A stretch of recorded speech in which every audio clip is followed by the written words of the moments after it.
दोस्तों आप आज का न्यूज़पेपर देख सकते हो। यहाँ पर कुछ बहुत इंपॉर्टेंट आर्टिकल्स हैं, जैसे कि जो ताइवान बेस्ड टेक्नोलॉजी ग्रुप है फॉक्सकॉन, उसने एक जॉइंट पैक्ट था वेदांता के साथ, उससे उसने अपने आप को पुल आउट कर लिया है। आप जानते होंगे कि गुजरात के अंदर एक फैब्रिकेशन प्लांट बनने वाला था, पर अब फॉक्सकॉन ने उससे अपने आप को बाहर रख लिया है, बेसिकली उससे पुल आउट कर लिया है। और इसका कारण क्या रहा? कहीं ना कहीं उन्हें लगता है कि कुछ और जगह पे वो अपना इन्वेस्टमेंट अपॉर्चुनिटीज को एक्सप्लोर कर पाएंगे, तो उन्होंने इस चीज़ से पुल आउट कर लिया है। तो काफ़ी थोड़ा एक सेटबैक है, सेमीकंडक्टर इंडस्ट्री इंडिया में जो सेटअप हो रही थी उसको एक थोड़ा एक सेटबैक मिला है।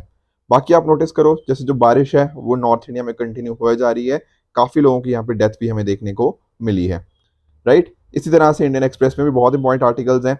एक इंपॉर्टेंट चीज़ जो सरकार के द्वारा बोली गई है कि जब से आर्टिकल 370 हटाया गया है, आप जानते होंगे ना, 5 अगस्त 2019 को, उसके बाद से जम्मू कश्मीर के अंदर जो हालात थे वो बेहतर हुए हैं। ऐसा यहाँ पे गवर्नमेंट का मानना है कि काफ़ी प्रोग्रेस हुई है और एक तरह की यहाँ पे शांति भी हमें देखने को मिली है। ऐसा सरकार ने सुप्रीम कोर्ट के अंदर जो एफिडेविट दिया है उसमें ये बातें करी गई हैं। ठीक है, तो कुछ इंपॉर्टेंट न्यूज़ है आज डिस्कस करेंगे डेफिनेटली। आज की डेट है 11 जुलाई 2023 एंड आप सभी का स्वागत है आज के प्रीलिम बूस्टर न्यूज़ डिस्कशन के अंदर। चलते हैं हमारे पहले आर्टिकल की तरफ, दैट इज स्कोर्स प्लेटफॉर्म। अब एक बात नोटिस करो, आप सब लोग सेबी के बारे में जानते होंगे। सर सेबी क्या है? सेबी होता है securities and exchange board of India. ठीक है ना। अब नोटिस करो, जो भी इंडिया की जो अलग अलग जो सिक्योरिटी मार्केट है उसको कौन रेगुलेट करता है? उसको रेगुलेट हमारा सेबी ही करता है। ठीक है ना। तो जो भी लेट्स से कुछ इन्वेस्टर के रिगार्डिंग कुछ भी इश्यूज आते हैं, कैसे उनको इन्वेस्टर्स को प्रोटेक्ट करना है, जो कंपनी जैसे लिस्टेड कंपनीज है इतनी सारी, आप लोग भी इन्वेस्ट वगैरह करते होंगे, तो आपके इंटरेस्ट कैसे प्रोटेक्ट होंगे, प्रॉपर रेगुलेशंस कैसे होंगी, प्रॉपर गाइडलाइंस क्या होनी चाहिए, किस तरह से कंपनीज को प्रॉपर इंफॉर्मेशन डिस्क्लोज करनी चाहिए, ये सारी चीज़ें सेबी के द्वारा करी जाती है।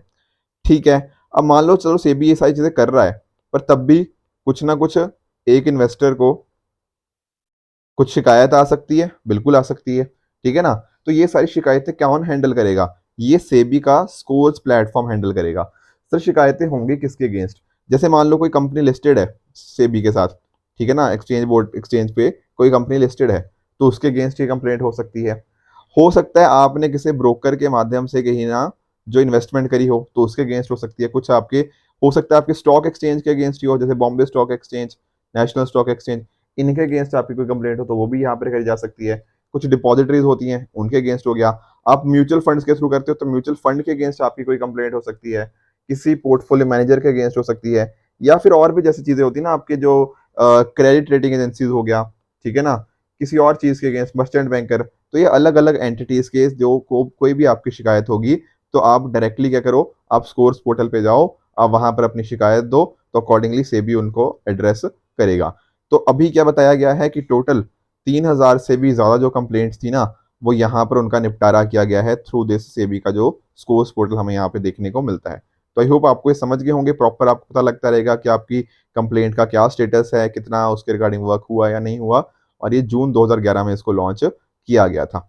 मीनिंग तो हम समझ ही गए हैं। ध्यान रखना, अनलिस्टेड डी लिस्टेड या सिक कंपनीज के अगेंस्ट ये काम नहीं करता।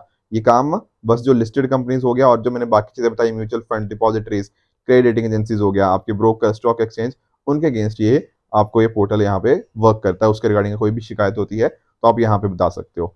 ध्यान रखने वाली बात यह है कि देखो सेबी को एस्टेब्लिशमेंट तो इसकी 1988 में हो गई थी एज एन एग्जेक्टिव बॉडी, पर बाद में हमने एक लॉ पास किया, एक एक्ट पास किया, सेबी एक्ट 1992।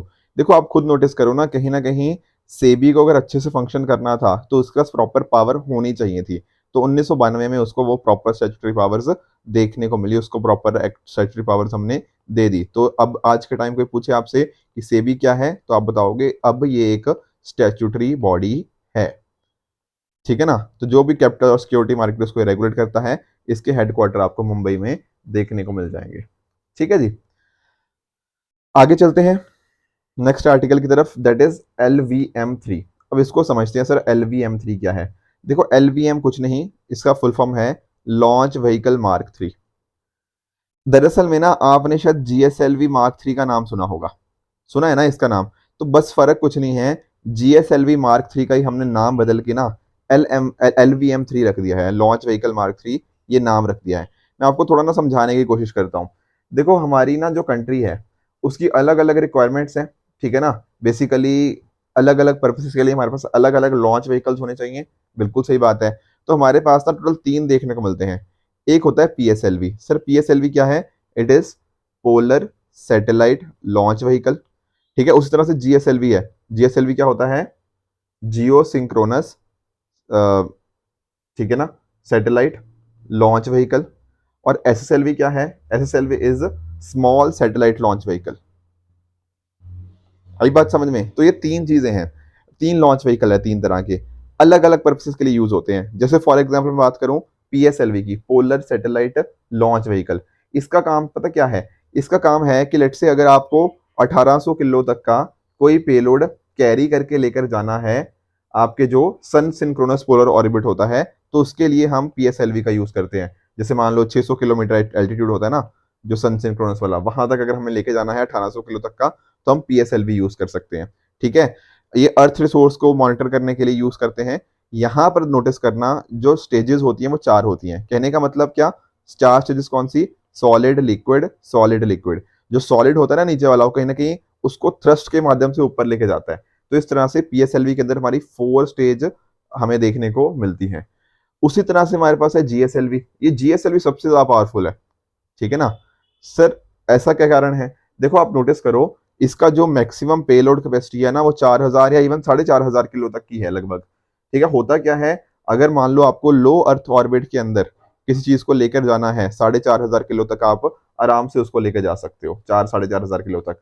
और ऑन द अदर हैंड, अगर मान लो आपको उसके भी आगे लेके जाने हो, जैसे आपको जियो सिंक्रोन जो सॉरी जियो स्टेशनरी ट्रांसफर ऑर्बिट के ऊपर लेके जाना हो, तो वहां पर आप लगभग 2200 किलो के आसपास या 2500 किलो तक का आप सामान वहां पे मतलब पेलोड लेकर जा सकते हो।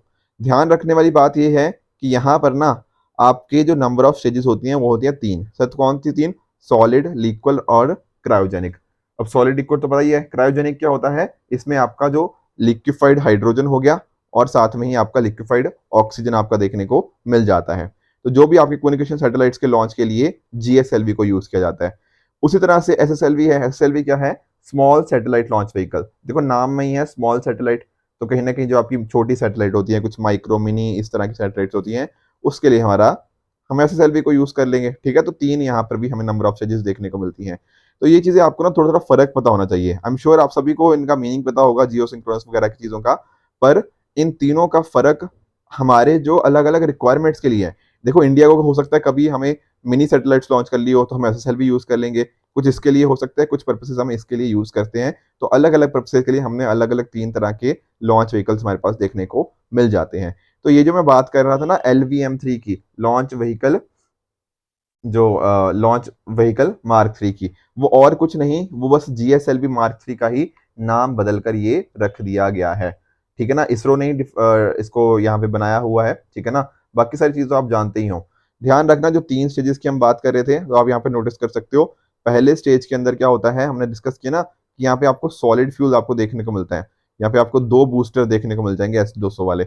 सेकंड स्टेज के अंदर क्या होता है, आपके पास 2 विकास इंजन होते हैं, और यहाँ पर फ्यूल कौन सा होता है? आपका लिक्विड फ्यूल होता है, ठीक है। तीसरे स्टेज के अंदर जैसे मैं आपको बता भी रहा था, यहाँ पे आपको क्रायोजेनिक इंजन देखने को मिल जाएगा, जहां पर आपको लिक्विड हाइड्रोजन और लिक्विड ऑक्सीजन आपको देखने को मिल जाएगा, ठीक है। जो लिक्विड हाइड्रोजन होता है उसको बहुत ही कम टेम्परेचर के ऊपर यहाँ पे स्टोर किया जाता है, राइट। तो ये फर्क था जो आई होप आप समझ गए होंगे तीनों के बीच में।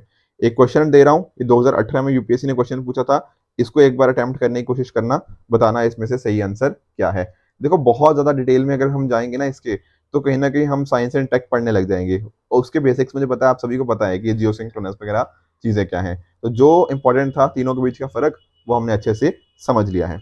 नेक्स्ट टॉपिक की तरफ आगे बढ़े, दैट इज जियो कोडिंग। देखो इस टॉपिक को पढ़ाऊं, ये थोड़ा जीएसटी के साथ लिंक्ड है, इजी ही टॉपिक है। पर जिन लोगों को ना जीएसटी के बारे में नहीं पता, अभी ना संडे वाले दिन, जो हमारा संडे को हम आप जानते हो इकोनॉमी दिस वीक आता है हमारा, उसके अंदर ना मैंने लगभग 50 मिनट की आई थिंक वीडियो है, उसके अंदर मैंने आपका पूरा का पूरा जीएसटी कवर किया हुआ है। तो कोई भी आपको जीएसटी के अंदर कुछ भी चीज ऐसा है ना कि नहीं आती है, तो please go through that video. I am sure कि वो वीडियो देखने के बाद आपको जीएसटी पूरा अच्छे से समझ आ जाएगा, और बहुत क्वेश्चंस भी आते हैं जीएसटी से, तो मेक श्योर कि उस वीडियो को देख लेना, सारी चीजें समझ आ जाएंगी। तो यहाँ पर सर क्या बात हो रही है जियो कोडिंग की? देखो अभी क्या हुआ है ना, एक्चुअल में होता क्या था कि आईटीसी, इनपुट टैक्स क्रेडिट वगैरह, लोग अक्सर उनको फेक करते थे, या फिर कहीं ना कहीं जो वेरिफिकेशन थी उसमें कुछ इश्यूज आते थे जीएसटी के अंतर्गत। तो उसी वजह से जीएसटीएन ने क्या किया है, जियो कोडिंग फंक्शनलिटी को लाइव कर दिया है सभी स्टेट्स और यूटीज के लिए। अब सर जियो कोडिंग होती क्या है?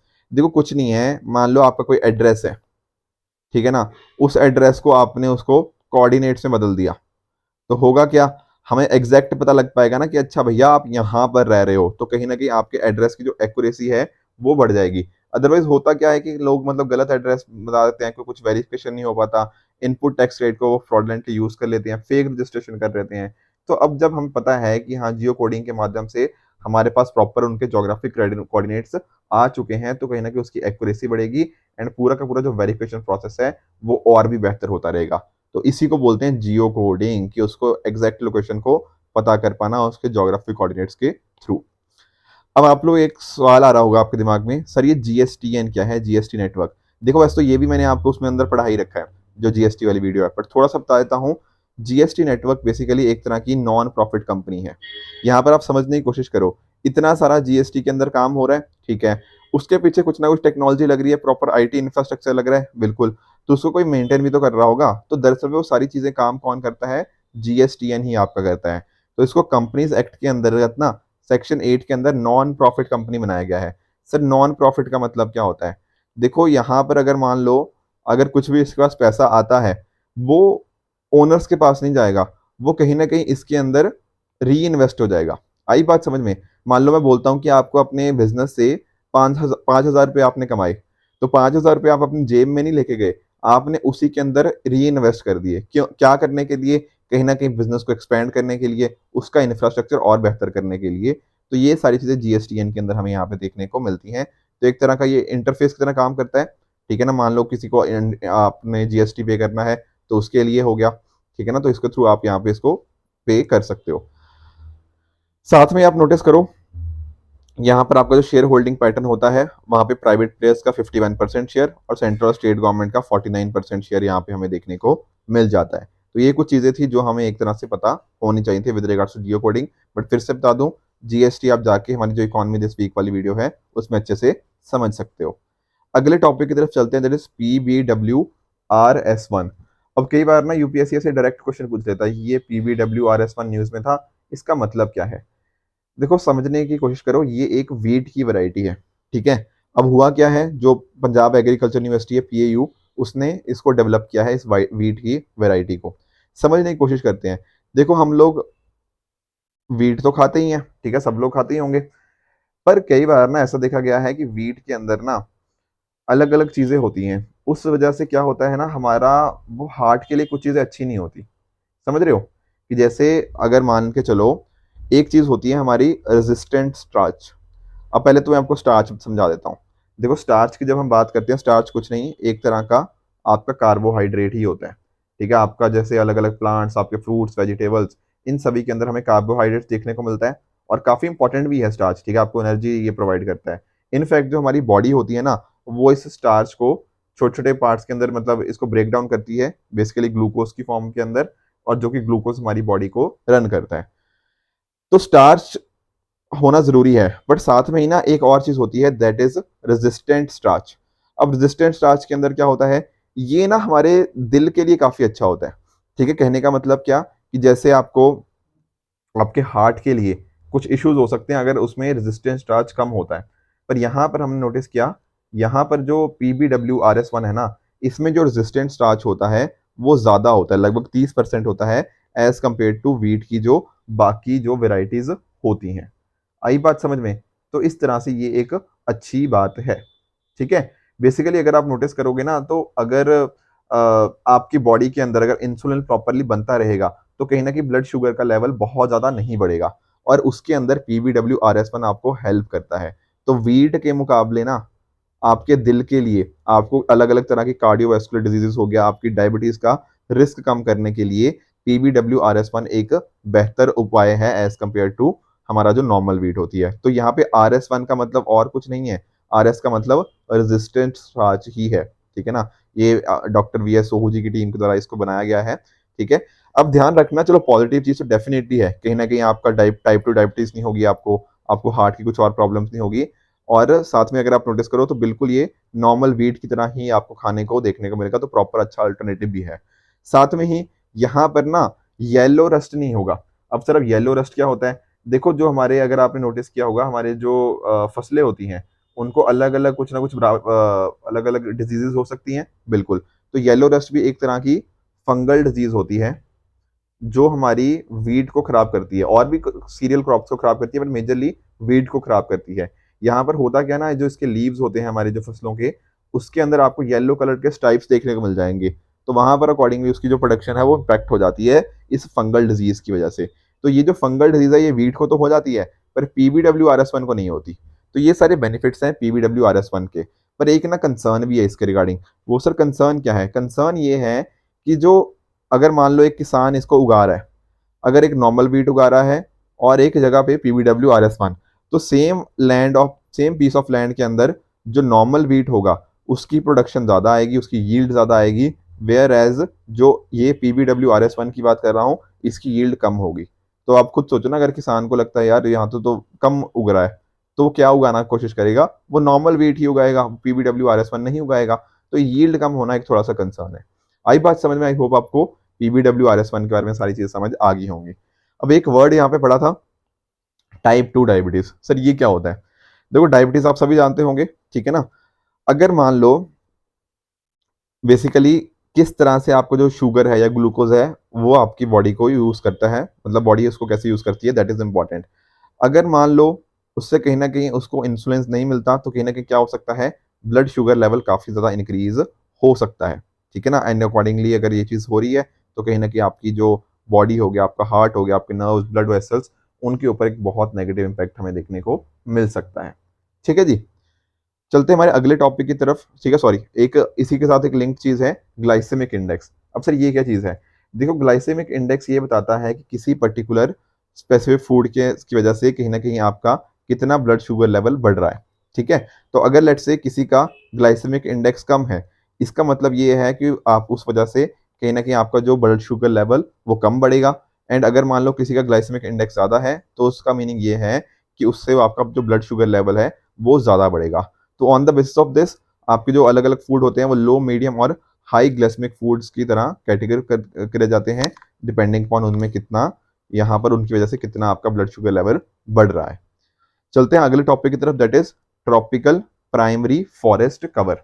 अब दरअसल में हुआ क्या है ना, WRI, वर्ल्ड सोर्स इंस्टीट्यूट, और साथ में इसके अलावा और भी यहाँ पे कुछ एनजीओस हैं, उन्होंने ना ये पर्टिकुलर रिसर्च यहाँ पे इसके द्वारा दी गई है, ट्रॉपिकल प्राइमरी फॉरेस्ट कवर।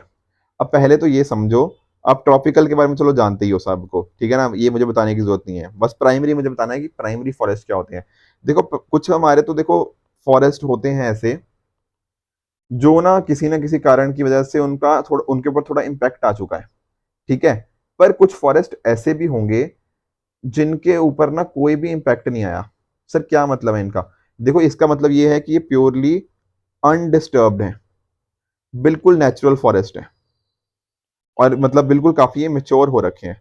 अब जब मान लो कुछ ऐसे फॉरेस्ट है जिनको बिल्कुल भी डिस्टर्ब नहीं किया गया, तो आपको नहीं लगता कि यहाँ पर ये वाले सबसे इंपॉर्टेंट हो जाएंगे? सर क्यों इंपॉर्टेंट हो जाएंगे? क्योंकि इन फॉरेस्ट के अंदर कार्बन ज्यादा स्टोर हो पाएगा, ठीक है ना, और ये काफी अच्छी यहाँ पे हमें बायोडाइवर्सिटी भी देखने को मिलती है कि नहीं? आप खुद सोचो ना कि यार ये एक फॉरेस्ट है, ये बिल्कुल इसके अंदर हमने कोई छेड़खानी करी ही नहीं, और एक ऐसा फॉरेस्ट है जहां पर हमने बीच में थोड़ी बहुत छेड़खानी कर दी, तो किसमें बायोडाइवर्सिटी ज्यादा होगी? इस वाले में ना, इससे कम होगी। तो ऐसे जो फॉरेस्ट होते हैं इनको बोलते हैं हम प्राइमरी फॉरेस्ट।